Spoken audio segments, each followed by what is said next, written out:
শেখর, সঙ্গে রয়েছে অনিন্দিতা। শুরুতেই নজর রাখবো বাঁকুড়ার দিকে। বিজেপি বিধায়কের ডিগবাজি সোশ্যাল মিডিয়ায় ভিডিও পোস্ট হতেই ভাইরাল। ফুটবল ম্যাচে বাঁকুড়া বিধানসভার টিম জিততেই উল্লাস। সেই উল্লাসে মাঠেই পরপর ডিগবাজি নীলাদ্রি শেখর দানার। যে ছবি দেখতে পাচ্ছেন সোশ্যাল মিডিয়ায় ভিডিও পোস্ট হতেই বিজেপি বিধায়কের ডিগবাজি সোশ্যাল মিডিয়ায় ভিডিও পোস্ট হতে রীতিমতো ভাইরাল সেই ভিডিও। ফুটবল ম্যাচে বাঁকুড়া বিধানসভার টিম জিততেই উল্লাস। সেই উল্লাসে মাঠেই পরপর ডিগবাজি নীলাদ্রি শেখর দানার। আমাদের সঙ্গে এই মুহূর্তে সরাসরি রয়েছেন প্রতিনিধি প্রিয়ব্রত।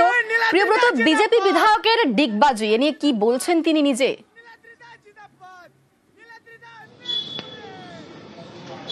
দেখো, তিনি বলছেন আবেগতাড়িত হয়ে তিনি এমনটা করেছেন কারণ তিনি মাঠে থাকেন এবং মাঠে খেলাধুলা করেছেন দীর্ঘদিন ধরে। তিনি জিমন্যাস্টিকটা খুব ভালো জানেন, সেই কারণে ডিগবাজি খেয়েছেন।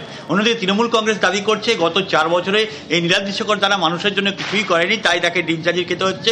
মানুষের জন্য কিছু না করে তিনি সেই নাটক করছেন, ডিগবাজি খাচ্ছেন। অন্যদিকে নীলাদ্রি শেখর দানা তিনি এই নবজীবনপুর যে মাঠ ফুটবল ময়দান, সেখানেই নরেন্দ্র কাপের ফাইনাল খেলা, সেখানেই তার দল বাঁকুড়া বিধানসভা জিতছে এবং সেই জিততেই তারপরে দেখা যাচ্ছে 1-2 নয় 3-3টে ডিগবাজি খাচ্ছেন তিনি এবং রীতিমতো ডিগবাজি যাকে বলে একেবারে সেই ডিগবাজি তাকে দেখা যাচ্ছে খেতে। পরবর্তীকালে তার দাবি এটা আবেগের বহিঃপ্রকাশ। কিন্তু সোশ্যাল মিডিয়ায় তিনি যখন সেই ভিডিও পোস্ট করেছেন তারপর থেকে কেউ নিন্দায়, কেউ কটাক্ষ করছেন, কেউ আবার হাসি মস্করা করছেন এই ভিডিও দেখে।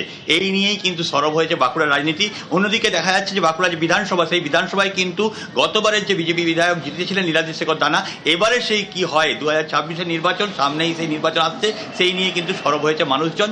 এই বিধায়কের ডিগবাজিকে কেউ নিন্দা, কেউ কটাক্ষ, কেউ ওর হাসি মস্করায় ভরিয়ে দিয়েছেন। অনিন্দিতা। একেবারেই প্রিয়ব্রত, ধন্যবাদ। নীলাদ্রি শেখর দানা তার বক্তব্য একবার শুনবো। আমার ছোটবেলাতে মাঠ হচ্ছে আমার জীবন ছিল। আমি বাংলাতে অ্যাথলেটিক্সে আমি মিট করেছি। ফিজিক্যাল এডুকেশনটা আমি নিজে, আমার ট্রেনিং রয়েছে। ফুটবল খেলা হচ্ছে, সেখানে আমার নিজস্ব টিম রয়েছে, সেই টিম জিতছে। এবার আমি ভাবতেই পারিনি যে আবেগে আমি ডিগবাজি দেব। বিজেপি বিধায়কের ডিগবাজিতে রাজনীতির খোঁচা। ভোট যত আসবে ডিগবাজি খাবে, মন্তব্য তৃণমূলের।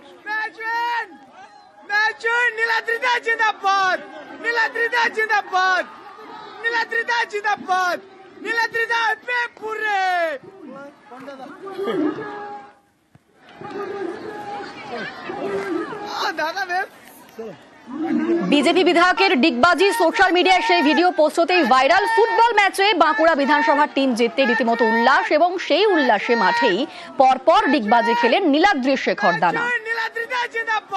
আর এ নিয়ে অবশ্যই কটাক্ষ করেছে তৃণমূল। বিধানসভার ভোট যত এগিয়ে আসবে ততই দেখতে পারবেন বিজেপি এমএলএ এমপি বিজেপির সমস্ত নেতৃত্বরা কত ডিগবাজি খাবে। কাজের কাজ তো বিজেপি কিছু করেনি, এখন ডিগবাজি ছাড়া আর কি করার আছে? এখন অনেক রকম দেখতে পাবেন ডিগবাজি খাচ্ছে, কোথাও কোনো মাঠে ডিগবাজি খাচ্ছে, কেউ দেখবেন রাস্তায় ডিগবাজি খাচ্ছে। এটাই হচ্ছে ওদের কাজ। 5 বছর তো কোনো কাজ করেনি।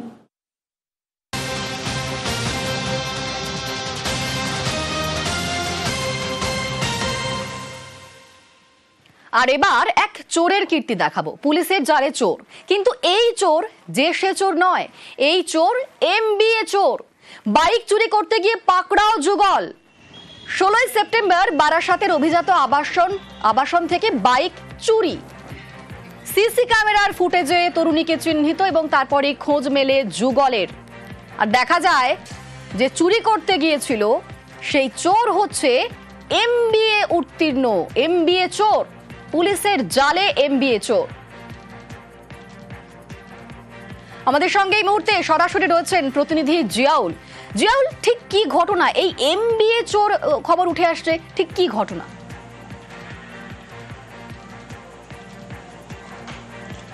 দেখো, 16 তারিখ অর্থাৎ 16 সেপ্টেম্বর বারাসাতের একটি আবাসন থেকে একটি বাইক চুরি হয়।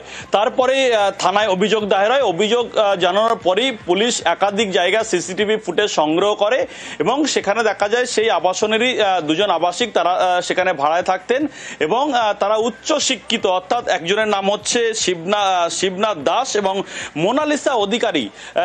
একজন বাঁকুড়া, একজন নদিয়া জেলার বাসিন্দা। তারা একটি বেসরকারি কোম্পানি করতেন, সেটা বন্ধ হয়ে যাওয়ার পরে সেখানেই ভাড়া থাকতেন। কিন্তু এই চুরির পিছনে তারাই এই দুজনই যুক্ত রয়েছে, অর্থাৎ অনলাইনের মাধ্যমে একজন যারা বাইকের লক ভাঙে তাদেরকে ডাকা হয় এবং তারাই বলে যে একটি বাইকের চাবি চুরি হয়ে গেছে, ফলে তার বাইকটা তারা দরকার, ফলে লক ভাঙার জন্য অনলাইনে একজনকে ডাকে এবং সেখান থেকে সেই লক ভাঙার পরেই বাইকটা নিয়ে চম্পট দেয় এই দুজন। অর্থাৎ পুলিশ জানতে পারে, তারপরে পুলিশের চক্ষু চড়ক গাছ, তার কারণ যে দুজন চুরি করেছে এই বাইক তারা দুজনেই উচ্চ শিক্ষিত, দুজনেই কিন্তু MBA পাস, অর্থাৎ তারাই এই বাইক চুরির সঙ্গে যুক্ত। এর আগে আমরা দেখেছি আমডাঙ্গায় সোনার দোকানে একজন প্রফেসর চুরি করেছেন, এবারে বারাসাতে দেখা যাচ্ছে যে একটি বাইক চুরির সঙ্গে দুজন MBA উচ্চ শিক্ষিত তারা কিন্তু এই বাইক চুরির সঙ্গে যুক্ত।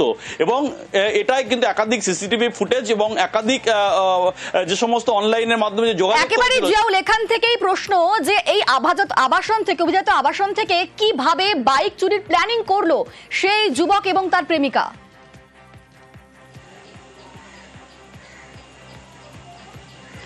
একদম দেখো, প্রথমে একটি বাইক অর্থাৎ তাদের ফ্ল্যাটের সামনেই ছিল এবং তারপরেই তারা কিন্তু অনলাইনের মাধ্যমে, অর্থাৎ এই যে বাইকের লক ভাঙা, বাইকের বিভিন্ন সমস্যা, তারা কিন্তু কোনো মিস্ত্রিকে ডাকেনি, একটি অনলাইনের মাধ্যমে এক যুবককে ডাকে এবং সেই যুবককে ডাকার পরেই কিন্তু সেই ফ্ল্যাটের নিচে আসে, তখনই বলে যে এই বাইকটি তাদের, অর্থাৎ এই বাইকের চাবি হারিয়ে গেছে, খুঁজে পাওয়া যাচ্ছে না, ফলে তার মাধ্যমে সেই বাইকের লক ভাঙা হয়। সেই লক ভাঙার পরেই সেই বাইকটি নিয়ে কিন্তু চম্পট দেয় এই MBA দুই চোর, অর্থাৎ তারপরেই সেখান থেকে নিয়ে চলে যায়। পরের দিন দেখা যায় যে বাইক যেখানে রাখা ছিল সেখানে নেই, ফলে সেই ব্যক্তি থানার দ্বারস্থ হয়। তারপরে পুলিশ দেখে একাধিক সিসিটিভি ফুটেজ সংগ্রহ করে এবং সেখান থেকে স্পষ্ট যে মুখ ঢাকা অবস্থায় দুজন একটি বাইক নিয়ে চম্পট দিচ্ছেন, পালাচ্ছেন। তখনই দেখা যায় যে এই আবাসনেই দুজন থাকতেন, এই দুজনেই হচ্ছেন একটা সময় বেসরকারি কোম্পানি চালাতেন, সেটি বন্ধ হয়ে যাওয়ার পরে এখন এই বাইক চুরির সঙ্গে যুক্ত, ফলে সেই বাইক তারা চুরি করেছেন। ফলে ইতিমধ্যেই সেই বাইক কোথায় রাখা হয়েছে, কার কাছে বিক্রি করা হয়েছে না তারা ব্যবহার করছেন, সবটাই জানার চেষ্টা করছে বারাসাত থানার পুলিশ। বেশ, ধন্যবাদ জিয়াউল। যে খবরের দিকে নজর রাখবো, আজ জাতির উদ্দেশ্যে প্রধানমন্ত্রীর ভাষণ, ঠিক বিকেল 5টায় জাতির উদ্দেশ্যে ভাষণ দেবেন প্রধানমন্ত্রী নরেন্দ্র মোদী। আমাদের সঙ্গে রয়েছেন প্রতিনিধি মৈত্রী। মৈত্রী, কি খবর পাচ্ছি? দেখো, এখনো পর্যন্ত যেটা জানা গিয়েছে আজ বিকেল 5টায় দেশের মানুষের জন্য বক্তব্য রাখবেন নরেন্দ্র মোদী। যেটা অনুমান করা হচ্ছে যেহেতু আগামীকাল থেকে জিএসটির নতুন যে স্ল্যাব রয়েছে, নতুন যে রয়েছে জিএসটি রিফর্ম, সেটি লাগু হতে চলেছে, ফলে তার প্রাক্কালেই জাতির উদ্দেশ্যে বক্তব্য রাখবেন নরেন্দ্র মোদী। হ্যাঁ মৈত্রী, স্পষ্ট নয় যে কোন বিষয় নিয়ে প্রধানমন্ত্রী দেশের মানুষকে বার্তা দেবেন। বেশ, ধন্যবাদ।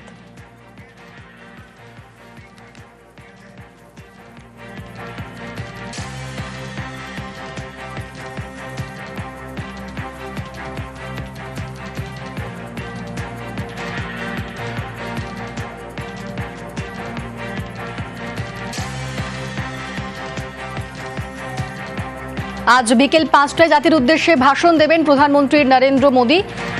যে খবর আমরা পাচ্ছি, আজ ভাষণ দেবেন প্রধানমন্ত্রী নরেন্দ্র মোদী জাতির উদ্দেশ্যে, ঠিক বিকেল 5টায় ভাষণ দেবেন মোদী।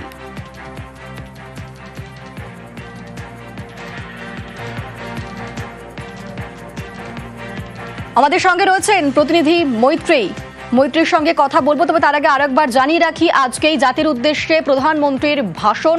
বিকেল 5টায় জাতির উদ্দেশ্যে ভাষণ রাখবেন প্রধানমন্ত্রী নরেন্দ্র মোদী এবং অবশ্যই নজর রয়েছে সবার যে আজকে ঠিক কোন কোন বিষয়ে তিনি কথা বলবেন। আমাদের সঙ্গে রয়েছেন প্রতিনিধি মৈত্রী, আগামীকাল থেকে জিএসটি লাগু হতে চলেছে, সেক্ষেত্রে আজকে প্রধানমন্ত্রী এই বিষয়ে কোন বার্তাকে দিতে চলেছেন? দেখো, সেরকমই কিন্তু এখনো পর্যন্ত অনুমান করা হচ্ছে যে আগামীকাল থেকে জিএসটির নতুন রিফর্মস লাগু হতে চলেছে এবং এবছরে 15ই অগস্টের যখন বক্তব্য রাখছিলেন লালকেল্লা থেকে প্রধানমন্ত্রী, তখনই কিন্তু তিনি ইঙ্গিত দিয়েছিলেন যে দিওয়ালির সময় এই নতুন রিফর্মস লাগু হবে এবং দেশের মানুষকে নতুন উপহার দিতে চলেছেন তিনি।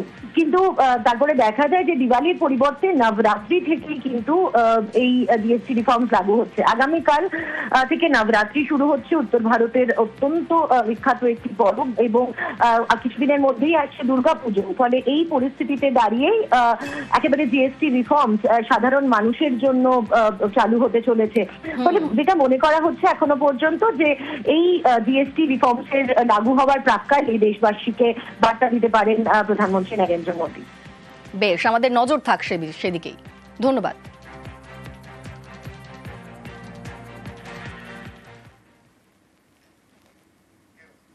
আমরা দেখিয়েছিলাম জমি দখলের খবর। এক ভাইয়ের বিরুদ্ধে জমি দখলের অভিযোগ উঠেছিল এবং এই ঘটনা হচ্ছে উত্তর দিনাজপুরের গোয়ালপুকুর 1 নম্বর ব্লকের ঘটনা। 26শে অগস্ট 2025 আমরা সেই খবর দেখিয়েছিলাম, যেখানে এক ভাইয়ের বিরুদ্ধে জমি দখলের অভিযোগ উঠেছিল। ভূমি সংস্কার দপ্তরের কর্মীর মদতেই দখলের অভিযোগ উঠেছিল। আর নিউজ 18 বাংলার খবরের জের, আমাদের খবরের জের, দখল হওয়া জমি ফিরে পেলেন 2 ভাই। আমাদের সঙ্গে রয়েছেন প্রতিনিধি চঞ্চল। চঞ্চল, ঠিক কি পদক্ষেপ করা হলো আমাদের খবরের জেরে?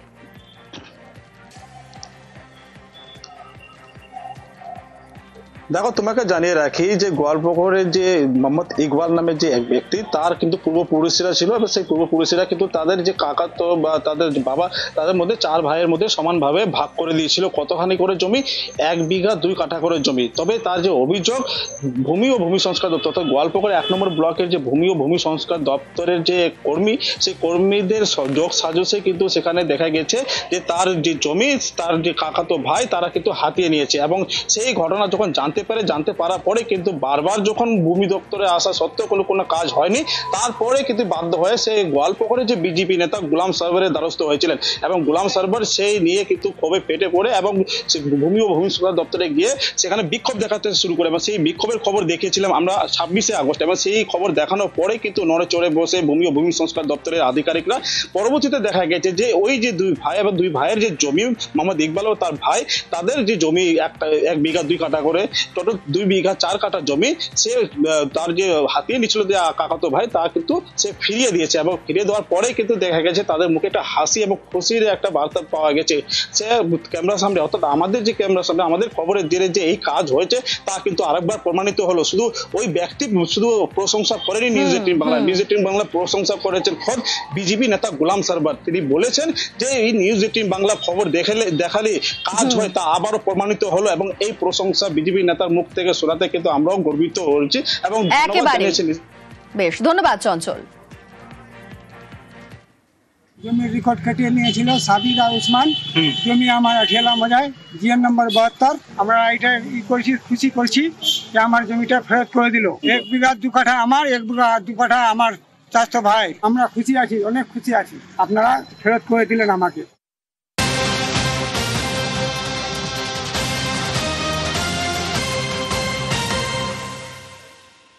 আর এখন নজর রাখবো লিলুয়ার দিকে। লিলুয়ায় যুবকের ওপর ছুরির হামলা, বাইকে এসে হামলার অভিযোগ উঠছে। আটক করা হয়েছে অভিযুক্ত হেমন্ত মিশ্রকে। ছুরির হামলায় আহত হয়েছেন সুরজ রাজভর। আমাদের সঙ্গে রয়েছেন প্রতিনিধি দেবাশিস। দেবাশিস, লিলুয়ায় যুবকের ওপর ছুরির হামলা হলো, কিন্তু কি কারণে এই হামলা, উদ্দেশ্য কি ছিল? পুলিশ সূত্রে এখনো যেটা খবর, যে হেমন্তের যে বিবাহিত বোন, তাকে উত্তপ্ত করতো এই সুরজ। দিনের পর দিন পুরনো প্রেমিক ছিল এই সুরজ, কিন্তু বিয়ের পরেও তাকে সেই হেমন্তের বোনকে বারবারিতে মোবাইল ফোনে ডিস্টার্ব করতো, একাধিক মোবাইল নাম্বার থেকে তাকে ফোন করে উত্তপ্ত করতো।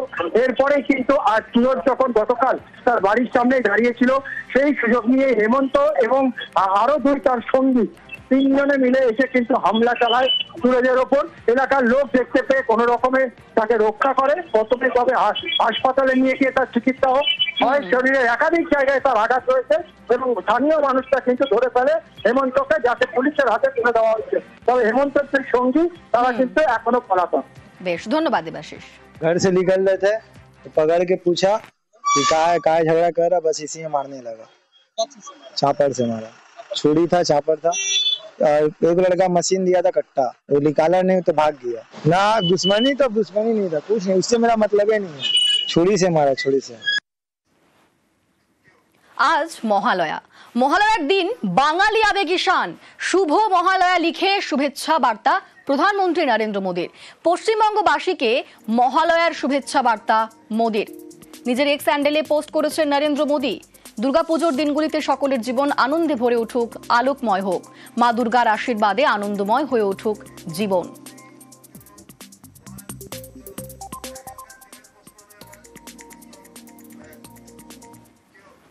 মহালয়ার দিনে রাজ্যবাসীকে মহালয়ার শুভ কামনা জানিয়ে নিজের গানের ভিডিও পোস্ট করেছেন মুখ্যমন্ত্রী মমতা বন্দ্যোপাধ্যায়। সোশ্যাল মিডিয়ায় পোস্ট করেছেন মুখ্যমন্ত্রী মমতা বন্দ্যোপাধ্যায়। পশ্চিমবঙ্গবাসীকে মহালয়ার শুভ কামনা জানিয়ে নিজের গানের ভিডিও পোস্ট করেছেন মুখ্যমন্ত্রী মমতা বন্দ্যোপাধ্যায়। মা এসেছেন ঘরে, পূর্ণ শস্য ভাণ্ডার, শস্য সবুজ কারিগর, ধন ধান্যে ভরে। মা এসেছেন ঘরে, পূর্ণ শস্য ভাণ্ডার, শস্য সবুজ কারিগর। ধন্য হোক, ধন্য হোক, ধন্য হোক